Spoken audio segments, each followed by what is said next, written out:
The elegant LeBlanc restaurant buzzed with the typical evening crowd as crystal glasses clinked and quiet conversations filled the air.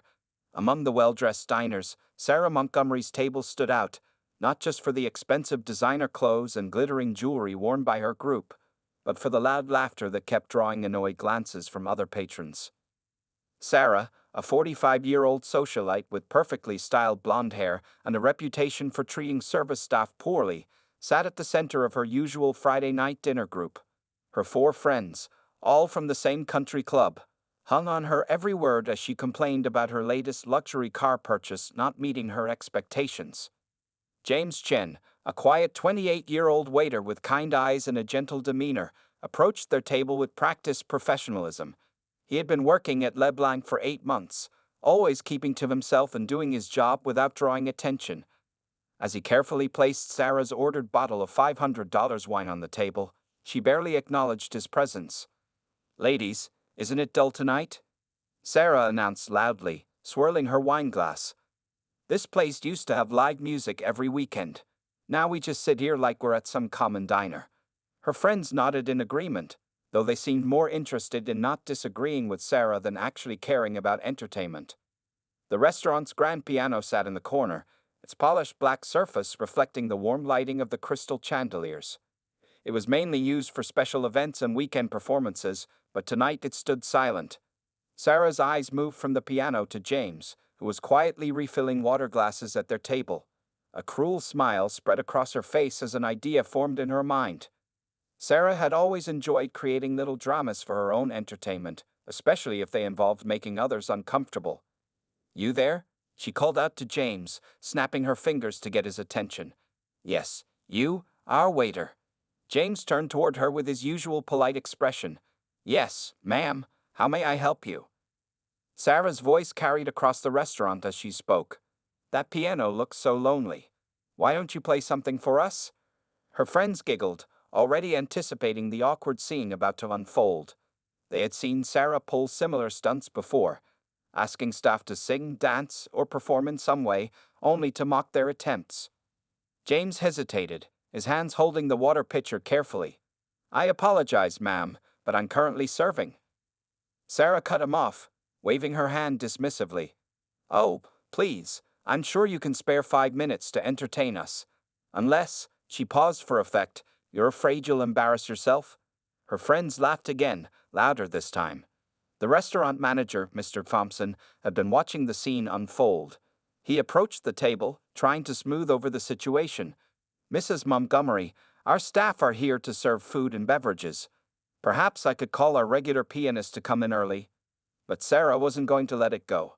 She knew Mr. Thompson wouldn't risk offending her. She was one of their biggest spenders and most influential customers. "Nonsense. I'm sure your waiter can manage a simple tune.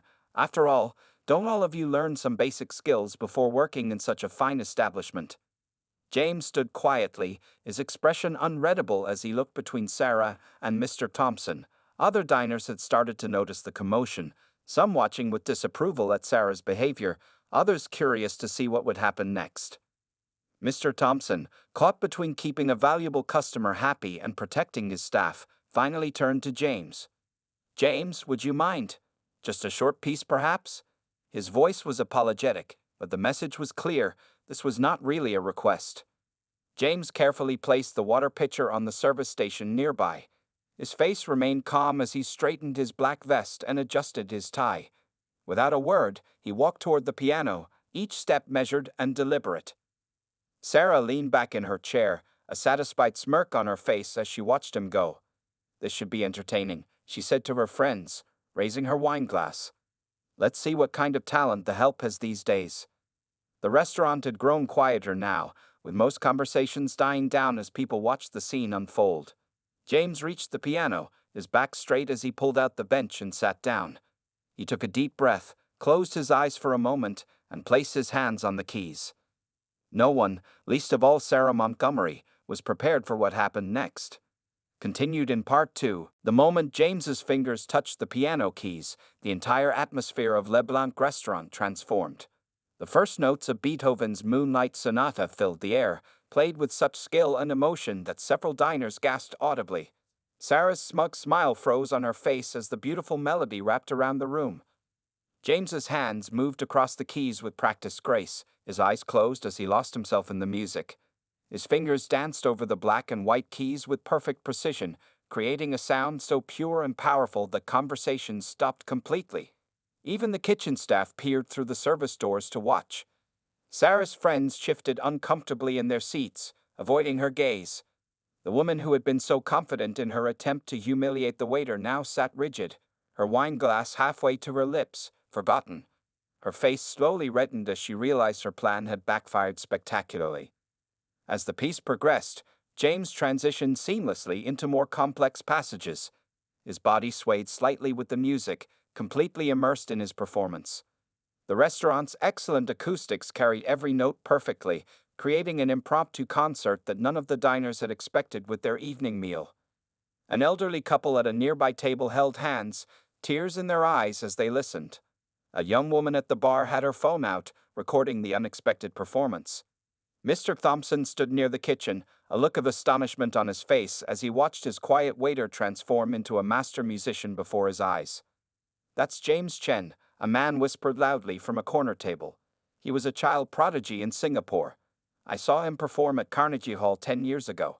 The whisper spread through the restaurant like wildfire, adding another layer of intrigue to the already magical moment. Sarah's friend Patricia leaned over to her and whispered, "Sarah, did you know he could?" But Sarah silenced her with a sharp glare. The socialite's hands gripped her napkin tightly, her knuckles turning white as she watched her attempt at humiliation turn into a triumph for the waiter she had tried to embarrass. As James finished the first piece, the restaurant burst into spontaneous applause. Instead of stopping, he smoothly transitioned into Chopin's Fantasy Impromptu, his fingers flying across the keys with incredible speed and precision. The technical difficulty of the piece was obvious, even to those who knew nothing about classical music. Among the diners was David Martinez, a well-known music producer who frequently dined at Leblanc. He sat forward in his chair, pulling out his business card while watching James with intense interest. His dinner companion, a talent agent, was already making phone calls. Mr. Thompson had moved closer to Sarah's table, a subtle look of satisfaction on his face as he watched her discomfort grow. The other diners were now openly staring at her table, some whispering and pointing, clearly aware that she had inadvertently revealed a hidden genius. James continued playing, each note perfect, each phrase beautifully shaped. His humble waiter's uniform seemed to fade away as his true identity as a master musician became clear to everyone in the room. The golden light from the chandeliers created a gentle spotlight effect around him, adding to the magical quality of the moment. Sarah finally couldn't take it anymore. She grabbed her designer purse and stood up abruptly, nearly knocking over her wine glass. "We're leaving," she hissed to her friends, who scrambled to gather their things. As they tried to make their way to the exit, they had to weave between tables where people were standing to get a better view of James's performance. Just as they reached the door, James began playing his final piece, a powerful rendition of Rachmaninoff's Prelude in G minor. The dramatic music followed Sarah and her friends as they hurried out, providing a perfect soundtrack to their humiliating exit. Mr. Thompson smiled slightly as he watched them leave, then turned his attention back to James, who remained lost in his music, unaware of the drama he had caused.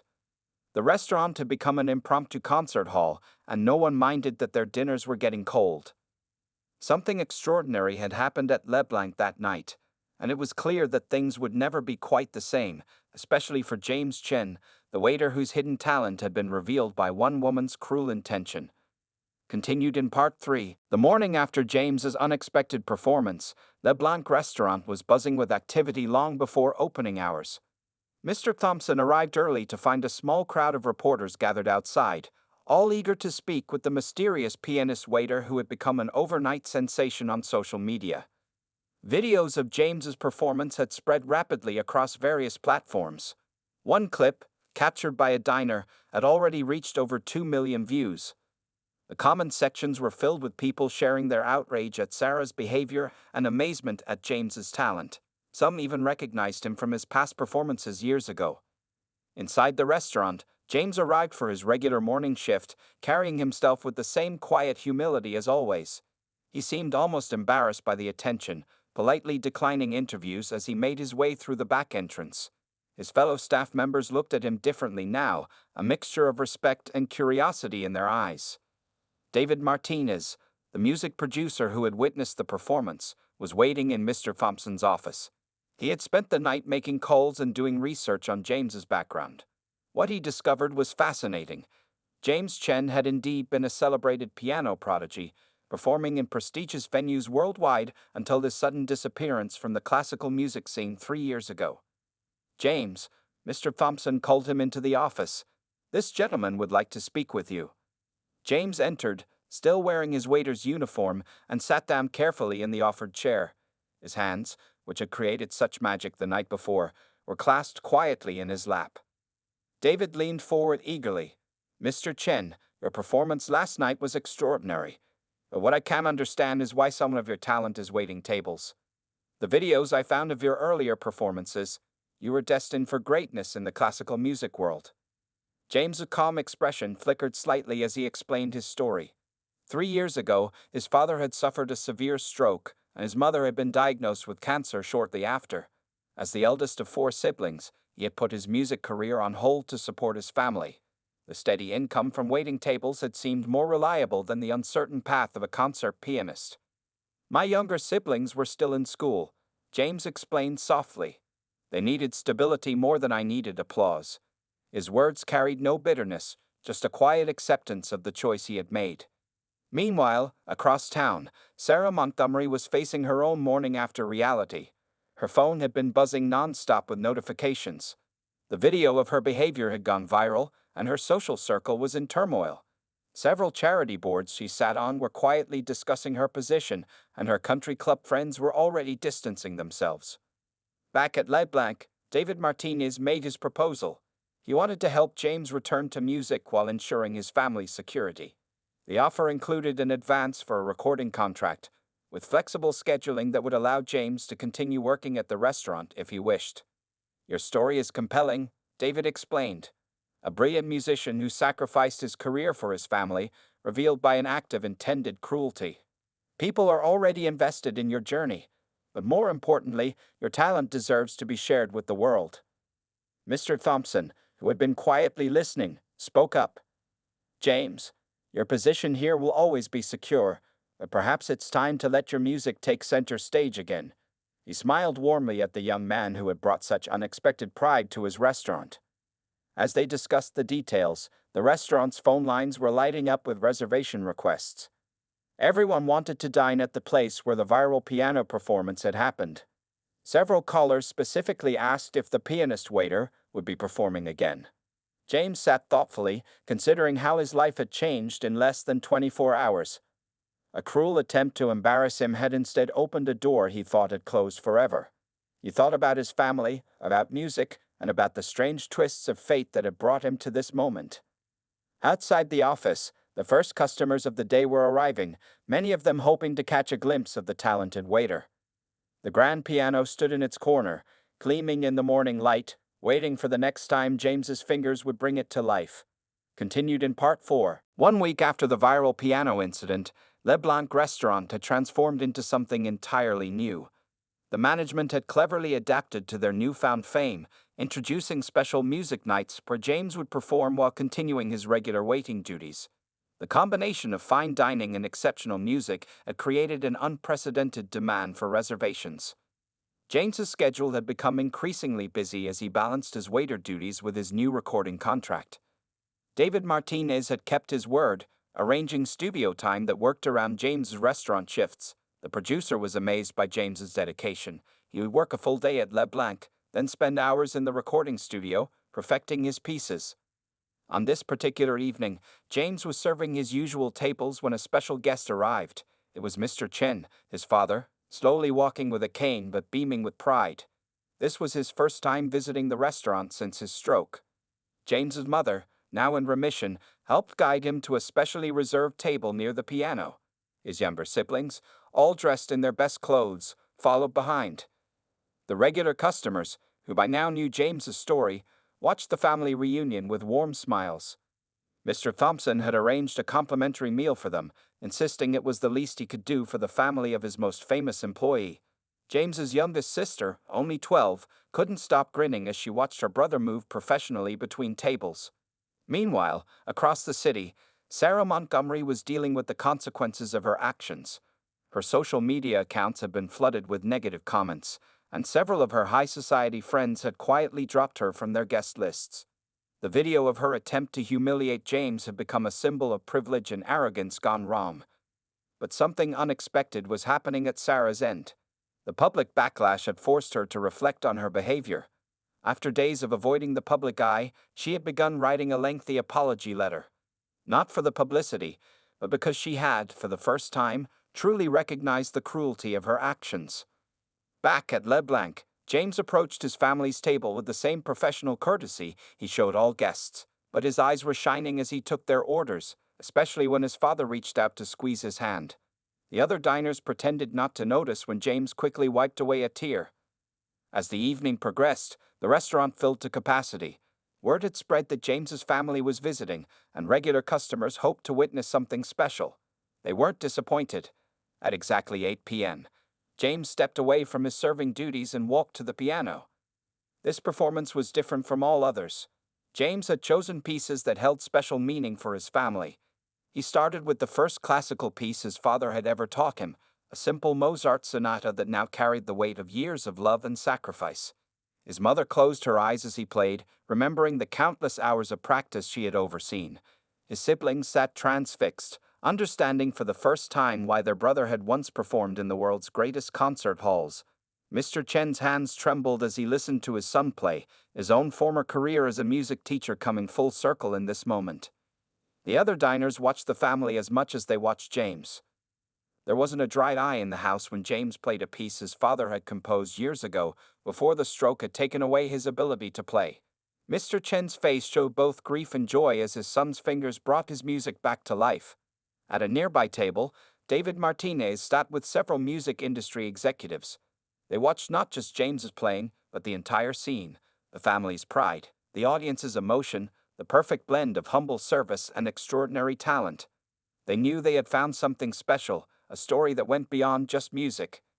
As James finished his performance and returned to his serving duties, his father struggled to stand, insisting on giving his son a proper bow. The restaurant burst into applause, not just for the music, but for the beautiful example of family devotion they had witnessed. Continued in Part 5. 2 months after the viral incident, James's life had settled into a new rhythm. His first single, a recording of the Moonlight Sonata that had started it all, was climbing the classical music charts. LeBlanc had become famous not just for its food, but as the place where an extraordinary musical comeback had begun. On this particular evening, something unexpected happened. Sarah Montgomery returned to the restaurant, alone and dressed simply compared to her usual flashy style. The other diners noticed her immediately, some whispering behind their menus. Mr. Thompson approached her table, maintaining his professional demeanor despite his surprise at her appearance. "I know I'm probably not welcome here," Sarah said quietly, "but I needed to do this in person." She handed him an envelope. "It's for James. And I'd like to make a request, if he's willing to hear it." James was serving at another section of the restaurant when Mr. Thompson called him over. The other staff watched anxiously, ready to step in if needed. But when James read the letter, his expression remained gentle. Sarah's written apology was genuine, explaining how the incident had forced her to confront her own behavior and prejudices. Her request was simple but meaningful. She wanted to sponsor music education programs for underprivileged children at the community center where James's father had once taught. She asked if James would consider being involved, teaching a few students when his schedule allowed. The restaurant held its breath as James approached Sarah's table. She looked up at him, her usual confidence replaced by genuine remorse. "I don't expect forgiveness," she began, but James raised his hand gently to stop her. "Music has the power to change people," he said softly. "It changed my life twice now, once when I first learned to play, and again when you challenged me to perform that night." The surrounding tables had gone quiet, everyone straining to hear the exchange. In the kitchen, the staff paused their work, watching through the service windows. They had seen the viral video of Sarah's cruelty, but they had also worked with James long enough to know his capacity for kindness. David Martinez, who happened to be dining there that evening, watched the scene unfold with professional interest. The story of James Chen had already captured the public's imagination, but this unexpected turn added another layer of depth. Sarah explained her idea for the music program in more detail. She had already contacted the community center and was prepared to fund it entirely. "Your father's old classroom is still there," she said. "It seemed right to start where your journey began." James considered her words carefully.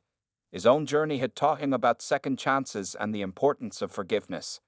He looked at Sarah and saw not the cruel woman from 2 months ago, but someone trying to make amends in a meaningful way.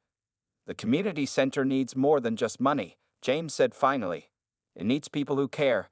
If you're willing to be truly involved, not just write a check, then I'll help." His conditions were clear. This had to be about more than easing her conscience. Sarah nodded, tears in her eyes. "I'd like to learn too," she admitted. "I always wanted to play as a child, but never had the patience. Maybe it's not too late to start." The other diners, who had been listening intently, were surprised to see James pull out a chair at Sarah's table and sit down. They began discussing details of the program, how to structure it, how to reach the children who needed it most. Mr. Thompson watched from a distance, marveling at how his restaurant had become the setting for not one, but two transformational moments. First, the revelation of James's talent, and now, the unexpected redemption of Sarah Montgomery. As they talked, the evening sun cast a warm glow through the restaurant's windows, falling on the grand piano that had started it all. The instrument stood silent for now, but its presence seemed to remind everyone that music had the power not just to entertain, but to heal, to change, and to bring people together in the most unexpected ways. Continued in Part 6. 4 months after the viral incident, the community center's music program was in full swing. The old classroom where James's father had once taught had been completely renovated, featuring 3 new pianos donated by Sarah Montgomery. Every weekend, the halls echoed with the sound of children practicing, their enthusiasm bringing new life to the building. James had arranged his schedule to teach there every Saturday morning before his shift at LeBlanc. His first class included 12 students, ranging from age 7 to 15, all from families who couldn't afford private music lessons. What surprised everyone was Sarah's constant presence. She attended every class, sitting in the back, taking notes, and occasionally helping the younger children with their basic exercises. On this particular Saturday, the community center was hosting its first student recital. Parents filled the small auditorium, many coming straight from work, still in their uniforms or work clothes. James stood backstage, helping his nervous students prepare for their performances. The local news had picked up the story, and a reporter was there to cover the event. They were particularly interested in the unlikely partnership between James Chen, the famous waiter pianist, and Sarah Montgomery, whose transformation from antagonist to advocate had captured public attention. Sarah had arrived early that day, arranging flowers and programs. She moved differently now. Gone was the entitled attitude, replaced by a genuine warmth as she greeted each family. She had spent the past months getting to know each student's story, often providing additional support for families struggling with instrument rentals or sheet music costs. James's father sat in the front row, his health much improved. He beamed with pride, not just at his son, but at how his life's work of teaching music to children was being continued. Next to him sat James's mother, now cancer-free, recording everything on her phone to share with relatives. The recital began with the youngest students playing simple pieces. Their small fingers carefully picked out melodies they had practiced for weeks. When they made mistakes, they looked to James, who nodded encouragingly from the side of the stage. Each performance, no matter how basic, received enthusiastic applause.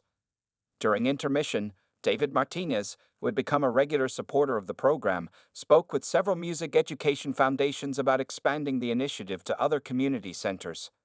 The success of this program had created a model that others wanted to follow. Sarah's own piano lessons had progressed slowly but steadily.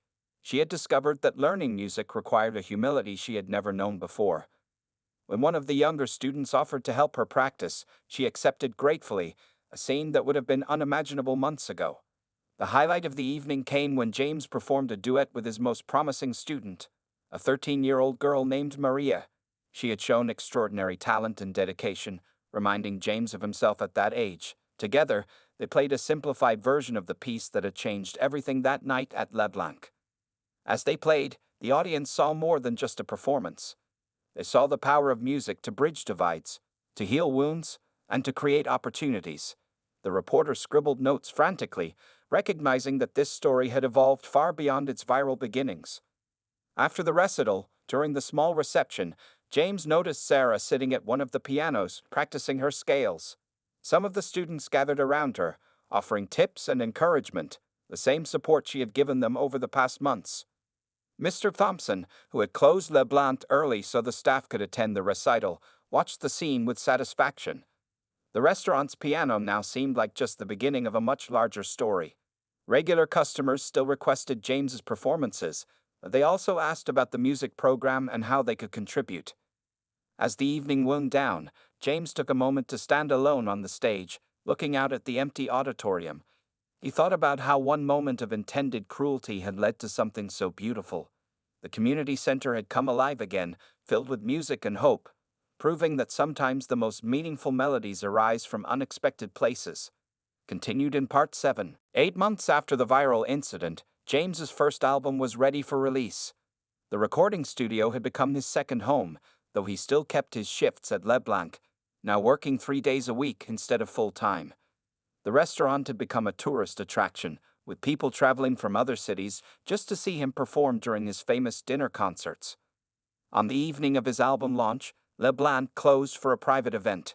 The guest list included an unusual mix: regular customers who had witnessed the original performance, James's students from the community center, music industry executives, and even some of Sarah's former social circle who had watched her transformation with amazement. The album, titled Second Chances, included both classical pieces and original compositions. The cover photo showed James at Le Blanc's piano, still wearing his waiter's uniform, his idea representing the journey that had brought him here. Sarah had written a moving foreword for the album booklet, describing how music had changed both their lives. Maria, James's star student from the community center, arrived early with her family. She now had a scholarship to a prestigious music school, jointly funded by Sarah and David Martinez's production company.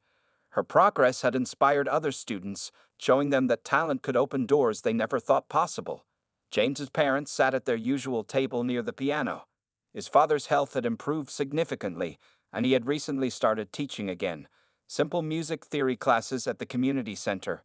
His mother, elegant in a new dress Sarah had insisted on buying her, couldn't stop smiling as she watched the crowd gather.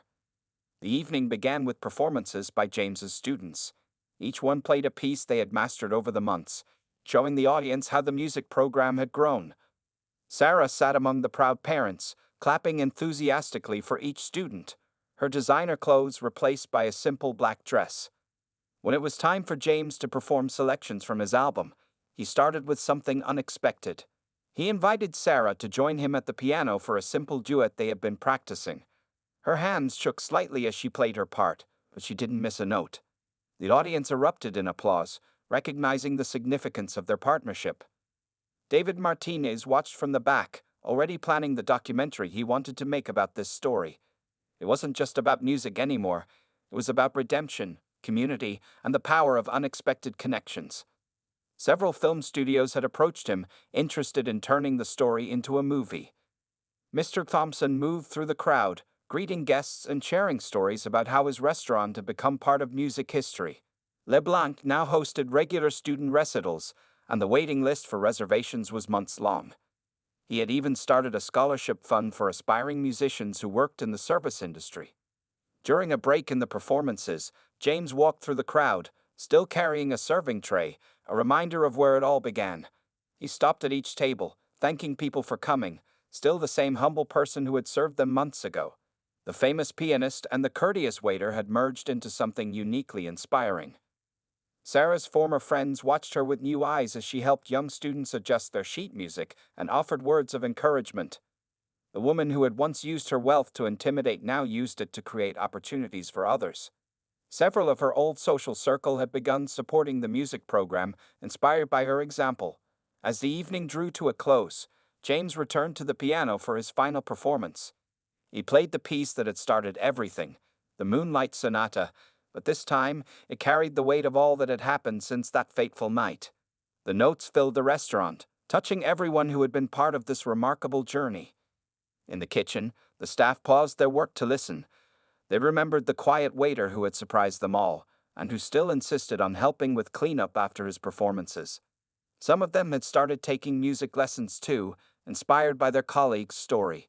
Continued in Part 8. 1 year after the viral incident, LeBlanc Restaurant hosted a special anniversary celebration. The event marked not just James' musical revival, but complete transformation of lives touched by that unexpected night. The restaurant had been decorated with photographs documenting the year's journey, from the viral video to the present day. James' album had reached #1 on the classical charts, selling over 1 million copies worldwide. But what made him most proud was the success of the community center's music program, which had now expanded to 5 locations across the city. Over 200 students, many from underprivileged backgrounds, were learning music thanks to the initiative he and Sarah had built. On this anniversary night, Sarah arrived early, helping to arrange the special programs she had designed.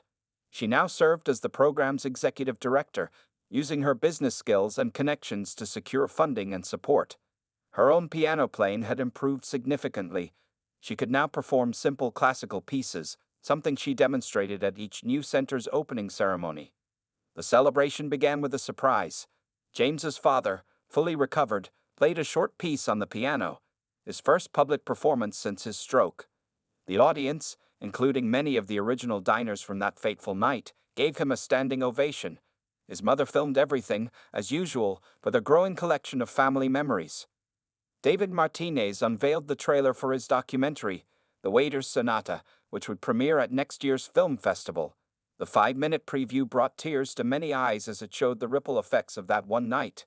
The students whose lives had changed, the families who had found hope, and the unlikely friendship that had developed between James and Sarah. Mr. Thompson had expanded LeBlanc's music program, now featuring performances by both established musicians and students from the community centers. The restaurant had become a symbol of second chances, with people coming from around the world to experience its unique blend of music and dining. During the celebration, Maria, now preparing for her first major piano competition, performed a duet with James. Their performance demonstrated how far the program had come. A student who once couldn't afford lessons now playing alongside her mentor, their music filling the room with hope and possibility. Sarah's social circle had completely transformed. Gone were the superficial friendships based on status and wealth. She now surrounded herself with music teachers, students and their families, and others who shared her passion for making a difference. Her old friends who had witnessed her humiliating behavior that night now saw a woman they barely recognized and admired. James still worked 1 shift a week at LeBlanc, serving tables with the same humility he had always shown. He believed it kept him grounded and connected to where his second chance had begun. Customers were often surprised to see the famous pianist refilling their water glasses, but those who knew the story understood its significance. The community center where it all started had become a model for similar programs nationwide. James and Sarah regularly received invitations to help establish music education initiatives in other cities. Their story had inspired others to look for talent in unexpected places and to believe in the power of redemption. As the evening drew to a close, James and Sarah stood together at the piano, preparing for one final performance. They had practiced for months, a 4-handed arrangement of the piece that had changed their lives. Before they began, Sarah spoke briefly to the crowd, her voice thick with emotion. "A year ago, I came here intending to humiliate someone I saw as beneath me," she said. "Instead, I learned the greatest lesson of my life. Music doesn't just change how we hear the world. It changes how we see each other." Their performance wasn't perfect, but it was powerful. As they played, the photographs on the walls told their story, from that first night of intended cruelty to this evening of celebration and friendship. The restaurant that had witnessed it all stood as a testament to how a single moment could spark a symphony of change. The end. The story's conclusion showed how a moment meant for humiliation had instead created a legacy of music, hope, and transformation, touching countless lives in ways no one could have predicted that fateful night at LeBlanc.